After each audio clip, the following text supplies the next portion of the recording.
to your hand if you would receive $2,000 a month.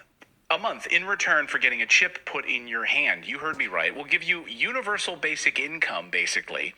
2,000 euros, $2,000 a month, if you allow us to put a microchip in your hand. That's exactly what's about to happen as part of the rollout of the central bank digital currencies. It's a carrot for them to rope you into this mess.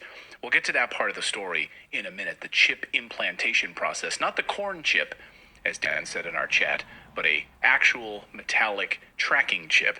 But a new report just published this week by the Bank for International Settlements explains how our new digital money system is about to work. We've been warning you that this was coming for a long time on this show. Also, we weren't the only ones predicting this. It was predicted in a little book, you might have heard of it, called The Bible, The Mark of the Beast. For one thing, this is how this new system would operate. According to them, the Bank for International Settlements, the new reserve currency, forget the dollar as you know it, basically. This will be the new reserve currency, which is how they want to label it and how they are labeling it. This would be used to settle all transactions.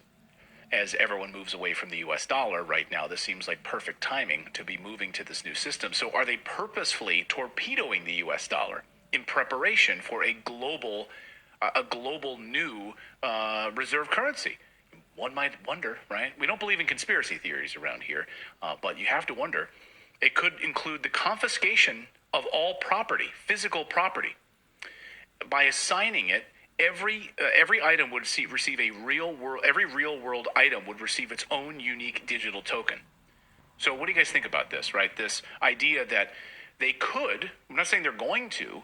But, your car, your house, all of these sort of physical items that need a token process, you have to get them digitally tokenized in order for you to claim ownership of these items. No more selling cars without a digital token, right? No black market of selling cars. They all have to be tokenized. They all have to have a digital tracking ID to know exactly who owns them through this, what they call this transparent process.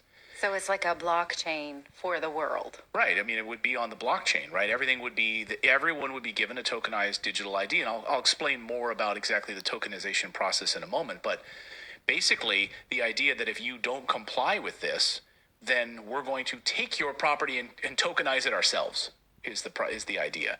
And they won't come out and say this, but that's exactly what some people are worried about, is that they would take your items, they would take your physical property and do it for you, or confiscate it altogether if you're not willing to comply. And think of it like contraband. It would be considered contraband. Imagine trying to go through the airport or airport security with that laptop that you didn't have tokenized, so there's no digital footprint of it. Oh, what is that? What is that item that you're carrying there? Why do you have that there? Oh, I'm sorry, I didn't have it registered with the government. Don't have a digital ID for that item? Don't worry, we'll take it off your hands. So your digital wallet, your car, your house,